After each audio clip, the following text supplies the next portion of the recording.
तो आज हम लोग पढ़ेंगे क्रॉप्स के बारे में। पिछले क्लास में भी पढ़े थे क्रॉप्स कितने टाइप का होता है, कितने टाइप का था, 6 टाइप्स का था। 6 टाइप्स था, क्या क्या था? Feed crop, fibre crop, oil crops, industrial crops और ऑर्नामेंटल क्रॉप्स, ये सब पढ़े थे। और भी कोई डिवीजन पढ़े थे क्रॉप्स का? एक तो ये पढ़े थे, और कोई यूजेस के आधार पे पढ़े थे इससे पहले? और कोई था क्रॉप का टाइप? नहीं था। तो अब आते हैं कि क्रॉप का टाइप, ये है basis off season. Basis off season, basis of seasons. तो बेसिस ऑफ सीजन्स हम लोग क्रॉप्स के बारे में पढ़ेंगे। यानी कि हमारा इंडिया जो है वो 4 सीजन्स वाला है कंट्री, ठीक है। तो उस सीजन्स के अकॉर्डिंग हम लोगों को जानना है कि क्रॉप्स कितने टाइप के होते हैं। क्रॉप्स के ऑलरेडी पहले हम लोग जान चुके हैं। क्या होता है युवराज क्रॉप का definition? Plants is cultivated in a large area in a same number. In same number, in large number, in large number. चलिए क्रॉप्स का हम लोग सीजन के अकॉर्डिंग जानते हैं क्या होता है। अब ये सीजन्स क्या होता है? सीजन्स किस पे डिपेंड करता है?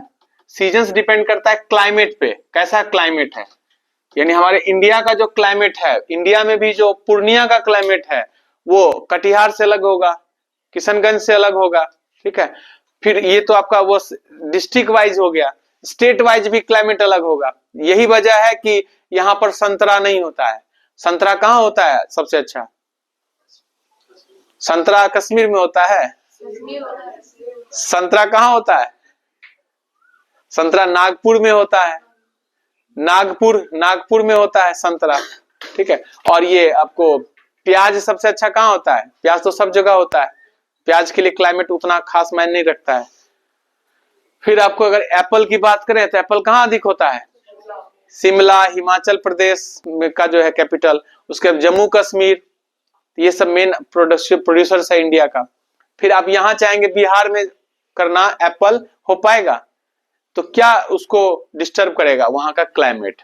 तो क्लाइमेट एक ऐसा वर्ड है जो किसी भी फसल के लिए, किसी भी क्रॉप के लिए इंपॉर्टेंट होता है, क्लाइमेट। अब ये क्लाइमेट किसको कहते हैं, क्या होता है इसके अंदर? तो क्लाइमेट में होता है टेम्परेचर। टेम्परेचर यानी कहां पर कैसा टेम्परेचर रहता है, गर्मी में कितना रहता है, ठंडी में कितना रहता है, वो टेम्परेचर। टेम्परेचर का मतलब हुआ कितना गर्मी कितना ठंडी। टेम्परेचर मतलब होता है डिग्री ऑफ हॉटनेस, ये टेम्परेचर होता है कितना गर्म है कहीं पर। जैसे कि अभी कल न्यूज़पेपर में आया था कि इस बार किसान लोग इस गर्मी से परेशान है कि कल जो है को 37 डिग्री सेल्सियस था पटना का टेम्परेचर, हाईएस्ट टेम्परेचर। और वो अभी मंथ चल रहा है आपको फरवरी, मार्च चल रहा है। मार्च में ये कंडीशन है तो क्या होगा जून में, क्या होगा जुलाई में? तो जो किसान फसल लगाएंगे उस फसलों का क्या होगा, कहीं जल नहीं जाए खेत में। बहुत गर्मी है, जमीन फट जाता है, सॉइल फट जाता है। तो ये टेम्परेचर बहुत ही खतरनाक ये टॉपिक है, क्लाइमेट को डिस्टर्ब करने वाला, ठीक है। ये बहुत ही खतरनाक चीज है टेम्परेचर। आदमी का रहना कितना परेशानी हो जाता है। पिछले साल याद है ना टेम्परेचर कितना बढ़ गया था गर्मी में, बहुत गर्मी बढ़ गया था, 45-46 चला गया था पूर्णिया का टेम्परेचर, ठीक है। तो ये इससे लोग डरे रहते हैं टेम्परेचर से। तो हम लोग डरे रहते हैं तो क्रॉप को कितना नुकसान पहुंचाता होगा टेम्परेचर, सोचिए। क्रॉप तो खुलेआम रहता है, हम लोग तो घर में आ जाते हैं, एसी ऑन कर लेते हैं, फैन ऑन कर लेते हैं, कूलर ऑन कर लेते हैं, लेकिन क्या पेड़ पौधों को, क्रॉप्स को मिलता है खेतों में एसी, कोई भी पंखा, कुछ नहीं मिलता है। तो उस टेम्परेचर को झेलना पड़ता है जिससे वो खराब होता है। ह्यूमिडिटी, ह्यूमिडिटी का मतलब होता है कि पानी हवा में रहता है। जैसे अभी देखिए, अभी हवा नॉर्मल लग रहा है, ठंडा जैसा लग रहा है, क्यों? क्योंकि हवा में क्या है, पानी है, यानी ह्यूमिडिटी अधिक है। फिर जैसे जैसे दिन बढ़ता चला जाएगा तो वो हवा में जो पानी है वो क्या हो जाएगा, सन के हीट से इवेपोरेट हो जाएगा, उड़ जाएगा, और सिर्फ रह जाएगा वो गर्म हवा। तो ह्यूमिडिटी कम जाएगा। तो ह्यूमिडिटी मतलब हो गया पानी का हवा में रहना। टेम्परेचर तो समझ ही गया, तो ह्यूमिडिटी हो गया। फिर नेक्स्ट है रेनफॉल। बारिश भी एक जैसा हर जगह नहीं होता है, कहीं पर बहुत बारिश होती है, कहीं पर एवरेज बारिश होती है, कहीं पर बारिश नहीं होती है, कम होती है, मीडियम होती है और बहुत अधिक होती है। इसी को रेनफॉल होता है। इसके अकॉर्डिंग भी क्रॉप डिस्टर्ब होता है या क्रॉप को फायदा पहुंचता है। तो टेम्परेचर, ह्यूमिडिटी और रेनफॉल ये सब किसी भी जगह के क्लाइमेट को अफेक्ट करता है, क्लाइमेट को डिसाइड करता है किसी भी जगह का टेम्परेचर, ह्यूमिडिटी और रेनफॉल। और इसके वजह से कौन प्रभावित होता है? क्रॉप्स डिपेंड करता है सीजन पे, सीजन डिपेंड करता है क्लाइमेट पे, और क्लाइमेट डिपेंड करता है किसी भी जगह के टेम्परेचर, ह्यूमिडिटी और रेनफॉल पे। अब इसके बेसिस पर देखिए क्रॉप का हम लोग टाइप कर रहे हैं। तो फर्स्ट टाइप हो गया खरीफ क्रॉप्स। तो खरीफ क्रॉप्स का जानेंगे तो क्रॉप्स में दो बातें हम लोग समझना है। फर्स्ट समझना है कि ये बोया कब जाता है।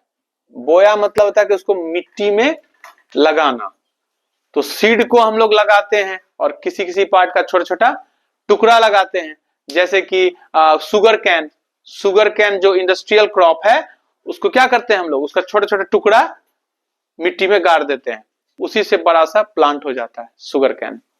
फिर आलू का क्या करते हैं, आलू का कट छोटा सा टुकड़ा जिसमें स्कार्स हो, जिसमें उसका आई हो, उसको मिट्टी में गाड़ देते हैं।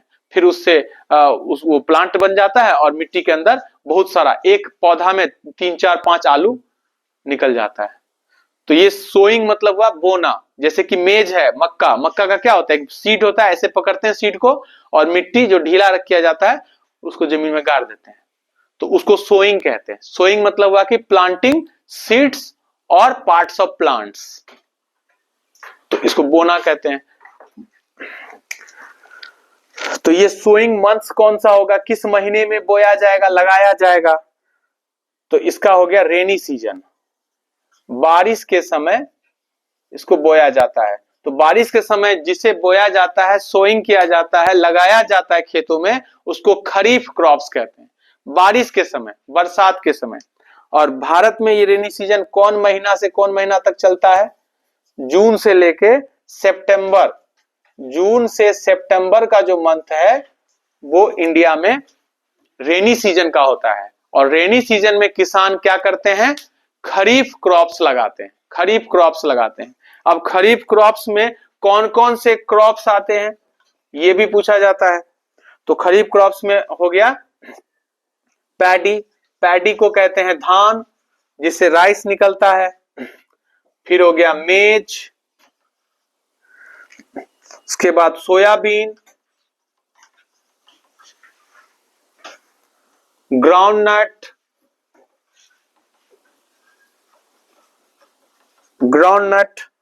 फिर हो गया कॉटन। तो ये सब खरीफ क्रॉप्स में आता है, खरीफ क्रॉप्स। तो ये देखिए पैडी, कल के 6 क्लासिफिकेशन ऑफ क्रॉप्स में देखा जाए तो पैडी किस ग्रुप में आएगा, क्या होगा बताइए, क्या लिखा थे, फूड क्रॉप्स में आ जाएगा। मेज भी फूड क्रॉप में आ जाएगा। सोयाबीन भी सोयाबीन किस में आ जाएगा, ऑयल क्रॉप्स में, ठीक है। ग्राउंडनट आ जाएगा ऑयल क्रॉप्स में, और कॉटन आ जाएगा फाइबर क्रॉप्स में। ग्राउंडनट से वो नहीं ऑयल निकलता है, ग्राउंडनट में क्या होता है, अखरोट होता है ग्राउंडनट।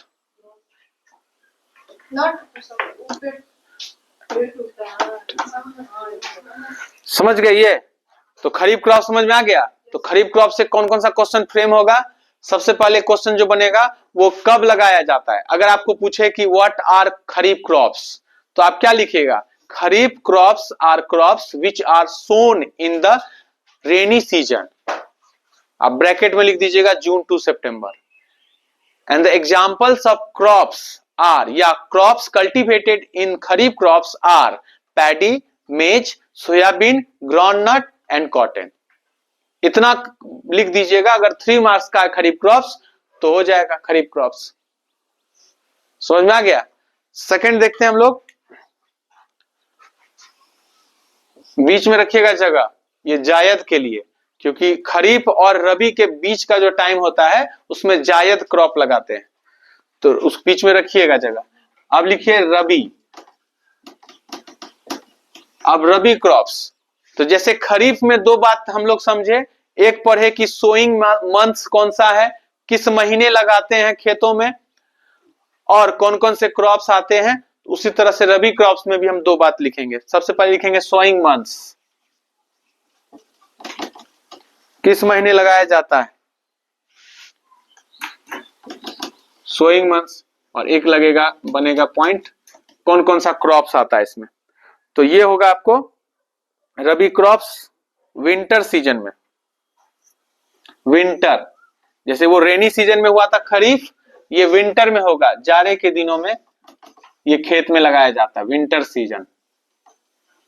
और इंडिया में विंटर सीजन कब से कब होता है, अक्टूबर से मार्च।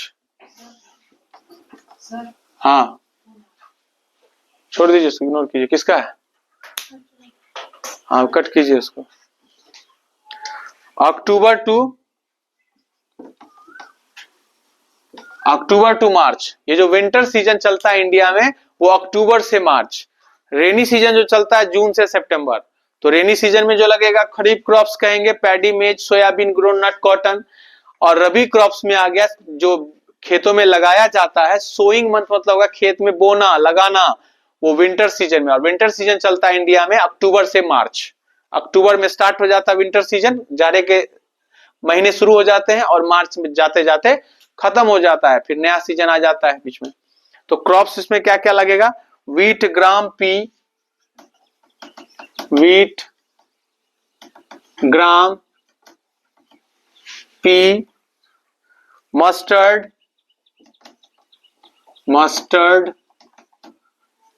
लिनसीड, लिनसीड कहते हैं अलसी को, वीट कहते हैं गेहूं, ग्राम हो गया बादाम, पी हो गया मटर, मस्टर्ड हो गया सरसों, लिनसीड हो गया अलसी। तो ये सब क्रॉप रबी क्रॉप्स हो गए। बिल्कुल एकदम क्लियर है। Kharif crop sowing months, rainy season June to September, crops paddy, maize, soybean, groundnut, cotton. Rabi crops में हो गया सोइंग मंथ्स, यानी बीज लगाने वाला। Winter season October to March, और क्रॉप्स में आ गया wheat, gram, pea, mustard, linseed. समझ में आ गया। अब आते हैं दोनों सीजन के बीच में एक टाइम आता है और उसमें जो क्रॉप लगाया जाता है उसको बोलते हैं जायद। जायद क्रॉप्स जो दोनों टाइम के बीच में, यानी कि रेनी सीजन और विंटर सीजन के बीच में कौन सा सीजन एक होता है, क्या कहते हैं उसको, समर सीजन। तो इसमें भी दो बात लिखेंगे, एक लिखेंगे सोइंग मंथ्स और एक लिखेंगे क्रॉप्स। तो सोइंग मंथ्स में हो जाएगा इसका सीजन लिख देते हैं समर सीजन, समर सीजन। और इसका मंथ होगा मार्च टू जून, इसका ड्यूरेशन होगा महीना मार्च टू जून। मार्च से जून के बीच में किसान भारत में एक क्रॉप लगाते हैं अपने खेतों में, जिस क्रॉप को कहा जाता है जायद, जायद कहा जाता है। तो अब तीन तरह का क्रॉप हो गया, खरीफ, रबी, जायद। खरीफ हो गया रेनी सीजन, रबी हो गया विंटर सीजन, और समर सीजन में हो गया जायद क्रॉप। अब मंथ हो गया इसका जून टू सितंबर, खरीफ का सीजन हो गया, मार्च टू जून जायद हो गया, और अक्टूबर से मार्च रबी हो गया। इसमें क्या क्या लगाया जाएगा, कुकुम्बर, पंपकिन, इसका क्रॉप हो गया कुकुम्बर, खीरा, पंपकिन, कदीमा, वाटरमेलन, तरबूज, यही हो गया आपको। तो अभी हम लोग एक टॉपिक समझ लिए, बहुत आसान था ये। सीजन्स के अकॉर्डिंग क्रॉप्स को बांटे। सीजन्स कहां से आता है, क्लाइमेट से आता है। और क्लाइमेट क्या होता है, तो किसी भी लोकेशन का जो लंबे टाइम का पीरियड होता है 20 इयर्स 25 इयर्स तक का जो टेम्परेचर का कंडीशंस होगा, ह्यूमिडिटी का कंडीशन होगा, रेनफॉल का कंडीशन होगा, वो सब का एवरेज जो निकलता है वही वहां का क्लाइमेट कहलाता है। यानी climate is average of temperature, humidity and rainfall conditions for the long period of time like 20 to 25 years. 20 से 25 साल तक किसी भी जगह का कितना टेम्परेचर मैक्सिमम मिनिमम रहा, कितना वेरिएशन हुआ टेम्परेचर में, कितना वहां के पानी में वहां के हवा में पानी की मात्रा रही, और कितना वहां पर बारिश हुआ 20 से 25 साल में, जो एवरेज निकालेंगे उस सारे कंडीशंस का, वही डिसाइड करेगा कि वहां का क्लाइमेट कैसा है। और क्लाइमेट डिसाइड करेगा कि वहां का क्रॉप्स कौन कौन सा लगाया जाएगा। तो 3 तरह का क्रॉप्स हो गया, खरीफ क्रॉप्स हो गया, रेनी सीजन में जून से सितंबर, और कौन कौन सा क्रॉप लगाया जाएगा इसमें, paddy, maize, soybean, groundnut, cotton, और दूसरा हो गया जायद, जो कौन सा सीजन में लगाया जाएगा, समर सीजन यानी मार्च टू जून। और कौन कौन सा क्रॉप लगेगा, कुकुम्बर, पंपकिन, वाटरमेलन, और रबी क्रॉप्स जो कि लगेगा विंटर सीजन में अक्टूबर टू मार्च। कौन कौन सा क्रॉप होगा, व्हीट, ग्राम, पी, मस्टर्ड, लिनसीड। तो ये सीजन के अकॉर्डिंग हो गया, समझ में आ गया, क्लियर है ना। किसी को कुछ पूछना है पूछिए, किसी के दिमाग में अगर कुछ भी क्वेश्चन आ रहा है, जो भी वर्ड यहां लिखे हैं तो आप पूछ लीजिए अभी, क्योंकि अगर डाउट रह गया तो फिर आपको प्रॉब्लम करेगा। कोई दिक्कत नहीं, कहीं पर किसी भी वर्ड में, एक सिंगल वर्ड में कोई दिक्कत है जो लिखे हैं बोर्ड पर तो पूछिए, किसका क्या लिखे हैं, उसका मतलब क्या है, कुछ भी क्लियर है। चलिए नेक्स्ट टॉपिक पे चलते हैं।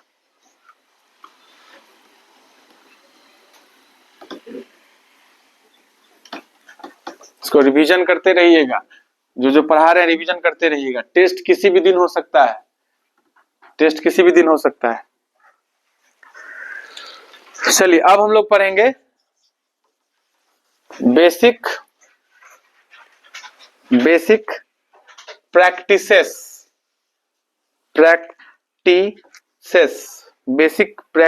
Of crop production. Basic practices का क्या मीनिंग हुआ, बेसिक मतलब हुआ मेन, फाउंडेशन जिस पे होता है। अब प्रैक्टिसेस का मतलब क्या हुआ, तरीका, काम। तो कौन सा मेन काम होता है किसमें, क्रॉप के प्रोडक्शन में। तो अभी जो हम लोग पढ़ रहे थे क्रॉप प्रोडक्शन, खरीफ, जायद, रबी सब जो पढ़ रहे थे, उसमें जो एग्जाम्पल सब लिए, उसको खेतों में लगाया जाएगा और वो डेवलप होगा, और उससे हम लोगों को कुछ मिलेगा, क्रॉप्स मिलेगा, फायदा होगा, उससे फल मिलेगा, फूल मिलेगा, सब्जी मिलेगा, अनाज मिलेगा। तो जो कुछ भी मिलेगा तो मिलेगा कब, जब उसका बेसिक प्रैक्टिसेस करेंगे तब। अब क्या क्या बेसिक प्रैक्टिसेस, मेन काम क्या करना पड़ता है खेतों में किसानों को, वही जानते हैं। तो पहले लिख लीजिए 1 बाय 1 सबका नाम, उसके बाद फिर सबको 1 बाय 1 समझाएंगे, एक्सप्लेन करेंगे। सबसे पहले आता है खेत को तैयार करना, और खेत जो है वो मिट्टी का होता है। तो मिट्टी को तैयार किया जाएगा सबसे पहले। जब मिट्टी तैयार हो गया तो उस मिट्टी में क्रॉप को लगाते हैं। सोइंग मतलब हुआ बीज को बोना, लगाना, उसका अलग अलग मेथड होता है। जब लगा दिए तो उसको चाहिए न्यूट्रिएंट्स, और न्यूट्रिएंट्स मिलेगा मैन्योर से और फर्टिलाइजर से। तो खाद जो है, उर्वरक, उस सबको मार्केट से खरीद के, या गोबर है सड़ा हुआ गोबर को अब खेतों में देते हैं। फिर हो गया, अब पानी भी चाहिए उसको, क्रॉप को टाइम टू टाइम। तो खेत में पानी देने को इरिगेशन कहते हैं, हिंदी में इसको सिंचाई कहते हैं। इरिगेशन के बाद फिर क्रॉप के साथ साथ कुछ खरपतवार, अलाय बकत जो होगा वो सब भी उग जाएगा। तो अलाय बकत जो भी एक्स्ट्रा चीज घास वास उग जाता है उसको वीड्स कहते हैं, वीड्स। तो उससे भी क्या करना है, प्रोटेक्ट करना है। तो प्रोटेक्टिंग फ्रॉम वीड्स, वीड्स मतलब हो गया खरपतवार, उससे बचाना है क्रॉप को, क्योंकि वो रहता है तो क्रॉप को जो कुछ भी आप देते हैं उसमें वो हिस्सेदारी करने लगता है। अब पानी दिए तो वो भी ले लेगा, आप उसको मैन्योर फर्टिलाइजर्स दे रहे हैं क्रॉप को, वो भी ले लेगा, तो उसका नुकसान होगा। फिर आपको स्पेस भी ऑक्यूपाई कर लेगा, डिस्टर्ब करेगा, सनलाइट आएगा वो भी उसको भी ले लेगा, सब कुछ में वो क्रॉप को नुकसान पहुंचाता है। इसलिए उसको क्या करना है, उससे बचाना है क्रॉप को। तो समय समय पर क्या करते हैं, वीड्स को हटा देते हैं, हाथ से उखाड़ते हैं, खुरपी से उसको करते हैं, या स्प्रे मार देते हैं। जो वीड्स है वो मर जाता है।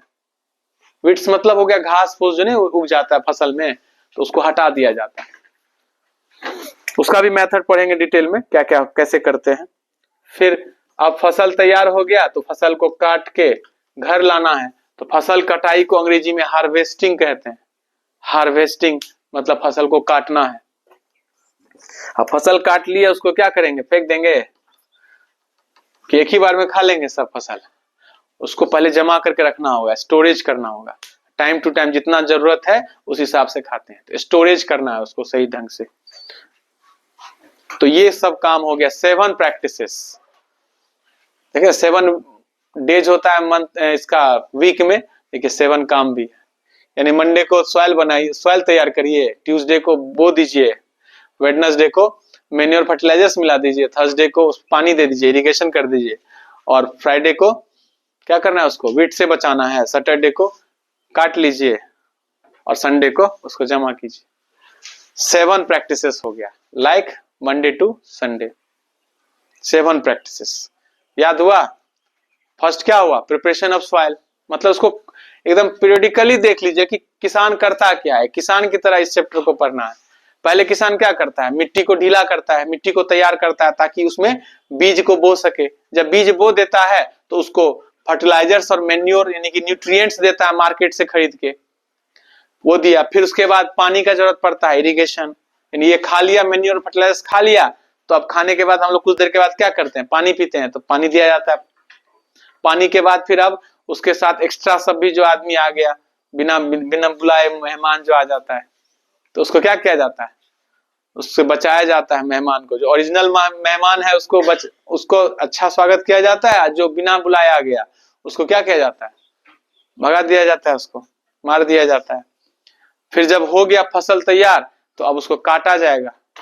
काटने के बाद उसको बोरा में, ड्रम में, गोडाउन में स्टोरेज किया जाएगा। और टाइम टू टाइम किससे बचाना पड़ेगा, ध्यान रखना होगा, चूहा से, बैक्टीरिया से, फंगी से, प्रोटोजोआ से और चोर से, इन सब चीजों से बचाना पड़ेगा।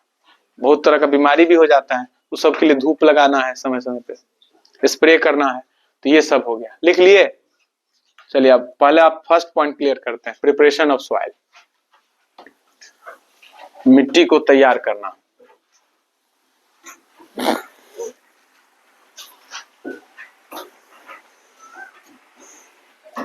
तो ये प्रिपरेशन ऑफ जो सॉइल है, ये होता क्या है, इसमें करते क्या है, ये करते क्या है इसमें करते हैं turning and loosening of soil. यानी कि इसमें मिट्टी में जिसको कल्टीवेटर लगा होता है, ट्रैक्टर के पीछे कल्टीवेटर लगा होता है। कल्टीवेटर मतलब हुआ खेत को कोरने वाला, खेत को जो कोरता है ना, नोकीला सा निकला रहता है, इस टाइप का निकला रहता है कल्टीवेटर में, तलवार जैसा इस तरह का रहता है निकला हुआ कल्टीवेटर में। ठीक है, वो क्या करता है, मिट्टी को ढीला करता है, मिट्टी को उखाड़ता है। खेत में मिट्टी पूरा टाइट रहता है, उसको ये कर रहा है, कोर रहा है, मिट्टी को ढीला कर रहा है, लूजनिंग कर रहा है। मिट्टी टाइट है, उसको ढीला कर रहा है।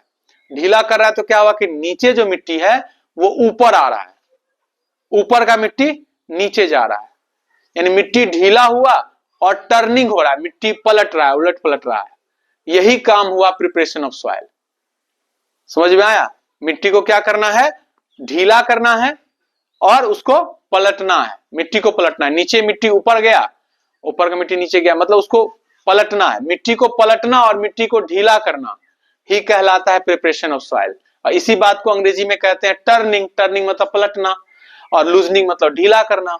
ये दोनों ही काम किया जाता है आप अभी के टाइम में ट्रैक्टर से, और ट्रैक्टर के पीछे में लगा रहता है कल्टीवेटर। एक ऐसा भी होता है कल्टीवेटर, गोल जैसा रहता है ना, पूरा ये धार रहता है इसमें, ये भी खेत में चलाया जाता है। इसका भी वही काम है, लूज करता है मिट्टी को, ढीला करता है मिट्टी को। इसका तो मिट्टी का काम है पूरा। अब ये जो जब मिट्टी को पूरा एकदम कर देगा तो बड़ा बड़ा ढेला बन जाएगा, क्रम्बल बन जाएगा, उसको भी फोड़ा जाता है, उसको भी प्लेन किया जाता है। यानी मिट्टी को इतना अच्छा से खेत में तैयार किया जाता है कि सेकंड जो प्रोसेस हमारा सोइंग है वो आसानी से हो सके, बीज को आसानी से आप लगा सकते हैं। ऐसा मिट्टी को तैयार करना है। तो ये टॉपिक समझ में आया, प्रिपरेशन ऑफ सॉइल क्या हुआ। प्रिपेयरिंग ऑफ सॉइल का मतलब क्या हुआ, प्रिपरेशन ऑफ सॉइल का मतलब क्या हुआ, मिट्टी को ढीला करना और उसको टर्न करना, उसको पलटना। अब देखिए आगे इसी में ही पढ़ना है। तो ये क्यों, इससे करने से क्या क्या बेनिफिट होता है वो लिखाते हैं। ये तो समझ गए कि इसको ढीला करेंगे और पलट देंगे मिट्टी को कल्टीवेटर की मदद से, और कल्टीवेटर को खींचेगा ट्रैक्टर। पहले के जमाने में हल बैल चलता था, बैल के कंधे पर रख दिया जाता था और वो हल से होई, जिसको आगे पढ़ेंगे हम लोग, होई कैसा होता था वो सभी पढ़ना है। तो यहाँ पर ये कि क्या होगा, क्या फायदा होगा मिट्टी को तैयार करने से, क्या फायदा होगा मिट्टी को ढीला और टर्निंग करने से। तो पहला फायदा है कि ये क्या करता है, allow roots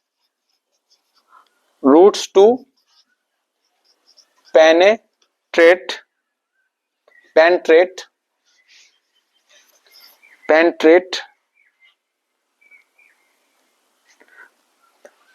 deep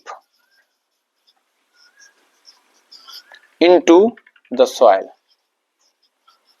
फर्स्ट फायदा यही है कि अगर मिट्टी ढीला होगा तो रूट जो होगा, जड़ जो होगा छोटे से पौधे का, जो नया पौधा जन्म लिया है सीड से, अब उस छोटे पौधे को आसानी होगा सॉइल के अंदर छेद करने में, पेनिट्रेट करने में, अंदर जाने में। अब देखिए कि ये मिट्टी है, ये खेतों का मिट्टी है और छोटा सा प्लांट यहां लगा, तो इसका जो जड़ है, अब जड़ जो इसके अंदर जाएगा, जड़ में बहुत सारा पतला पतला रूट हेयर होता है, तो ये अंदर जो जा रहा है वो तभी जाएगा ना जब मिट्टी ढीला होगा।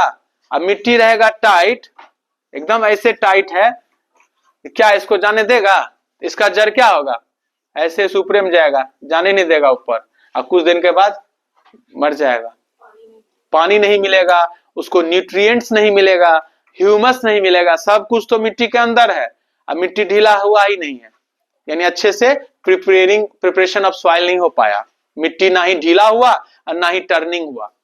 तो ये टाइट होने की वजह से ये रूट जो है वो अंदर नहीं जा पा रहा है। तो रूट को अलाउ कब करेगा, छेद करना, पेनिट्रेट करना, अंदर सॉइल के अंदर जाना कब हो पाएगा, जब वो लूजनिंग होगा सॉइल, तब होगा। तो सॉइल को ढीला करने का मेन मकसद होता है कि रूट यानी कि जड़ क्या करेगा, अंदर जाएगा सॉइल के। ये पहला फायदा हो गया मिट्टी को ढीला करने का। सेकंड देखिए,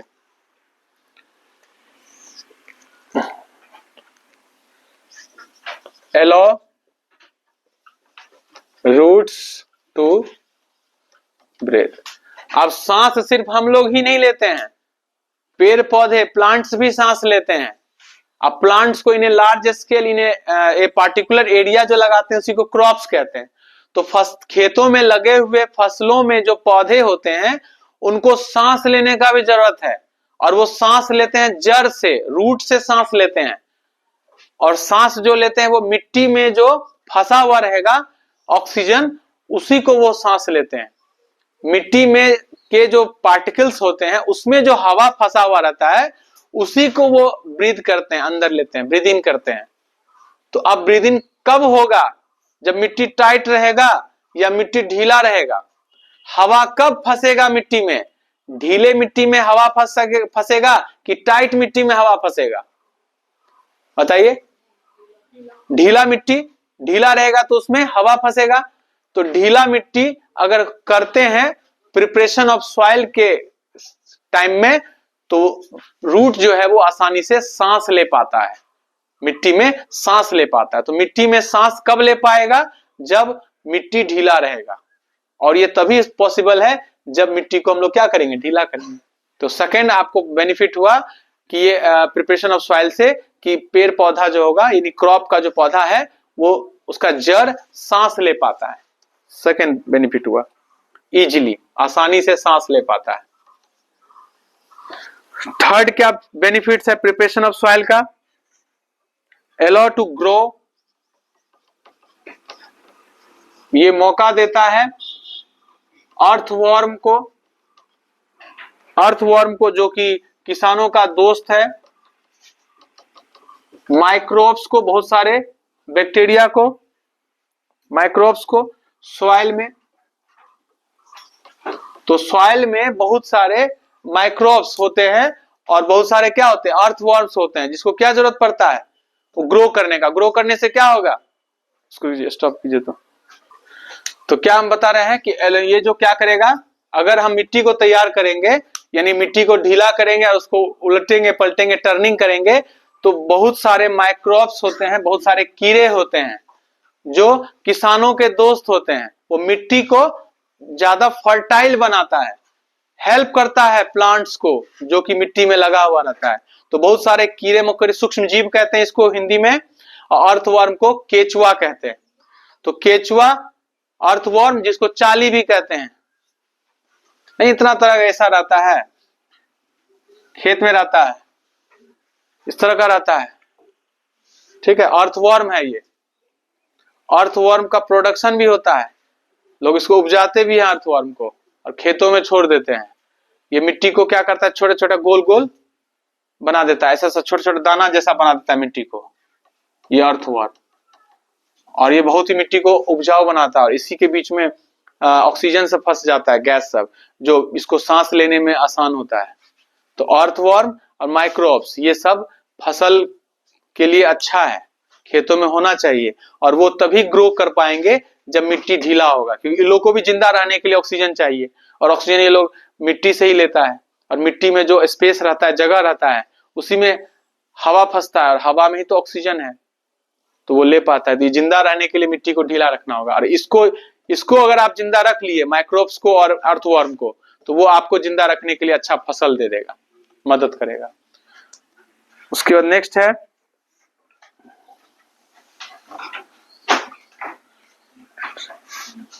न्यूट्रिएंट्स। न्यूट्रिएंट्स भी आपको कहां से मिलेगा, न्यूट्रिएंट्स भी आपको कहां से मिलेगा, मिट्टी से ही मिलेगा। तो टोटल जो है न्यूट्रिएंट्स का नंबर 16 होता है। 16 न्यूट्रिएंट्स सॉइल में होता है, ठीक है, 16 न्यूट्रिएंट्स, जिसमें जो 10 न्यूट्रिएंट्स है वो आपको सॉइल के टॉप लेवल पे होता है। 6 न्यूट्रिएंट्स टॉप सॉइल के नीचे होता है। टॉप सॉइल मतलब सबसे ऊपर। तो वो टॉप सॉइल वाला न्यूट्रिएंट्स तभी मिल पाएगा प्लांट्स को जब आप उसको मिट्टी को लूज करेंगे, ढीला करेंगे और टर्निंग करेंगे, तो न्यूट्रिएंट्स यूनिफॉर्मली पूरे खेत में फैल जाएगा, ये अगर मिट्टी को तैयार करते हैं। जब न्यूट्रिएंट्स फैल जाएगा तो सारे क्रॉप्स जो आप लगाए हैं बड़े से फील्ड में, बड़े से प्लॉट में, सबको न्यूट्रिएंट्स मिलेगा, और सबको न्यूट्रिएंट्स मिलेगा तो सब ग्रो करेगा अच्छे से। जितना ज्यादा प्लांट क्रॉप आपका ग्रो करता है उतना ज्यादा उसमें क्या डेवलप होता है, वही जो आपको खाने के लिए जरूरी है, अनाज हुआ, फ्रूट्स हो गया, फ्लावर्स हो गया, जो भी चीज आपको चाहिए उससे। अब ये जो कीड़े मकोड़े जो बताए अर्थवर्म, माइक्रोब्स, ये करता क्या है, इसका दो काम है। ये लोग भी मिट्टी को ढीला करता है, इसीलिए इसको कहते हैं किसानों का दोस्त। ये मिट्टी को ढीला करता है और क्या करता है, ये ह्यूमस मिलाता है, add humus to soil. Humus भी मिलाने का काम यही करता है, हाँ, माइक्रोब्स करता है, अर्थवर्म करता है। अब हम लोग पढ़ेंगे ये ह्यूमस क्या होता है। ह्यूमस क्या होता है, हिंदी इंग्लिश दोनों में ह्यूमस ही कहते हैं इसको। अब ये ह्यूमस जो है ये एक डार्क है, यानी कि गाढ़ा, ऑर्गेनिक का मतलब क्या होता है, ऑर्गेनिक जहां भी रहेगा तो समझ जाइएगा कि related to plant and animal. तो ये डार्क ऑर्गेनिक प्लांट और एनिमल का रेसिड्यू है, सड़ा गला पार्ट है। किसकी वजह से ये होता है, ड्यू टू डीकम्पोजिशन। कंपोजिशन का मतलब होता है कोई भी चीज मिल के बनना, और डी मतलब लग गया कि किसी भी चीज को जो मिलकर बना है उसको टुकड़ा टुकड़ा हो जाना, अलग अलग जो कर देता है। तो decomposition of plant and animal matter, यानी प्लांट और एनिमल जो सड़ जाता है, मर जाता है, उसको माइक्रोब्स क्या करता है, उसको तोड़ देता है छोटे छोटे टुकड़ों में। जैसे डेड बॉडी को लोग जो दफनाते हैं तो क्या होता है उस डेड बॉडी का, डिकम्पोजिशन होता है। वो पूरा बॉडी हमारा ऑर्गेनाइज पूरा कॉम्बिनेशन है, यानी कंपोजिशन है हमारा पूरा बॉडी, सब कुछ से मिला है, सेल्स है, टिश्यूज है, ऑर्गन्स है, ऑर्गन सिस्टम है, ठीक है, पूरा बॉडी है, वो कंपोज है। और माइक्रोब्स आके क्या करेगा, उस डेड बॉडी का डिकम्पोज करेगा, छोटे छोटे टुकड़ों में बांटेगा। तो वही प्लांट और एनिमल के डिकम्पोजिशन से जो एक डार्क ऑर्गेनिक मैटर बनता है उसी को ह्यूमस कहते हैं। और ह्यूमस को मिलाने का काम जो करता है मिट्टी में, वो वही अर्थवर्म और माइक्रोब्स करता है।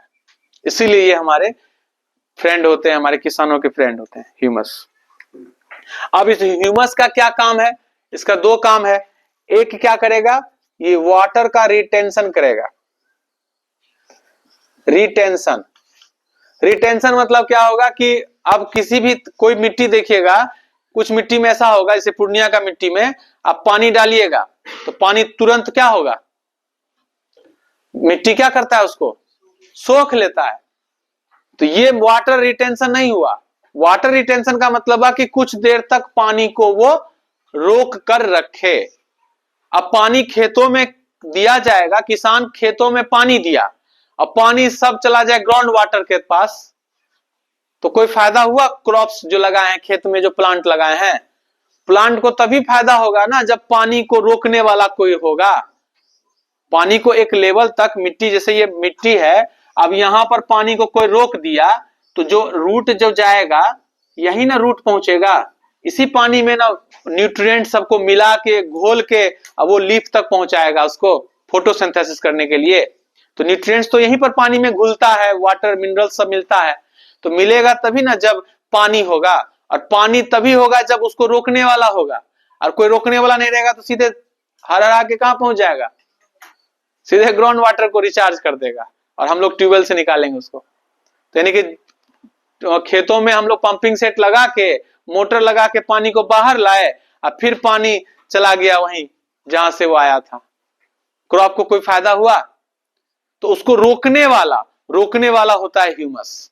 ह्यूमस एक चिपचिपा गाढ़ा एक सब्सटेंस होता है जो मिट्टी को पूरा एकदम ब्लॉक कर देता है, गोंद जैसा चिपका देता है, मिट्टी को के जो पार्टिकल्स हैं उसको चिपका देता है एक दूसरे से। जब चिपक गया तो पानी को रोक के रखता है, और जब पानी रुकेगा तो किसको बेनिफिट होगा? क्रॉप को, प्लांट को बेनिफिट होगा, वो पानी से सारा काम करेगा। तो रोकने वाला, वाटर रिटेंशन मतलब हुआ पानी को रोकना। किसको टेंशन देता है? वाटर को। वाटर क्या चाहता है? फ्लो करना। वाटर को कौन सा टेंशन दिया? नहीं जाने देंगे आगे। अब छोटा बच्चा को आप कस के पकड़ लीजिए, या हाथ उसका कस के पकड़ लीजिए, वो क्या टेंशन में आ जाता है ना, उसको लगता है कैसे छुड़ा ले, मुक्का मारेगा आपको, पैर मारेगा, सिर से मारेगा, किसी भी तरह से चाहेगा इसका छुटकारा मिल जाए। तो पानी को जो टेंशन देता है वो ह्यूमस है, और पानी को जो टेंशन देगा ह्यूमस, वो किसानों का टेंशन कम करेगा। खेतों में जो पानी दिया उसको रोक के रखा, सारा काम होगा, प्लांट ग्रो करेगा। सेकेंड काम है इसका, ह्यूमस का, सॉइल को फर्टाइल बनाता है, यानी उपजाऊ बनाता है, ज्यादा अच्छा फसल होगा। फर्टाइल मतलब उपज अधिक होता है। अब कुछ किसान का खेत होता है जो खर्चा बहुत किया, 1 लाख रुपया, अनाज निकला उससे 20,000 का, तो उसका जमीन जो मिट्टी जो उपजाऊ नहीं है, फिर वो अगले साल उसमें नहीं लगाएगा पैसा खेत में, ठीक है, क्योंकि उसका खेत क्या है, फर्टाइल नहीं है। तो खेत को फर्टाइल करने के लिए ह्यूमस जरूरी है, और ह्यूमस के लिए माइक्रोब्स और कौन जरूरी है? अर्थवर्म जरूरी है। तो यही हुआ आज का क्लास। अब कल आगे फिर हम लोग नेक्स्ट टॉपिक पर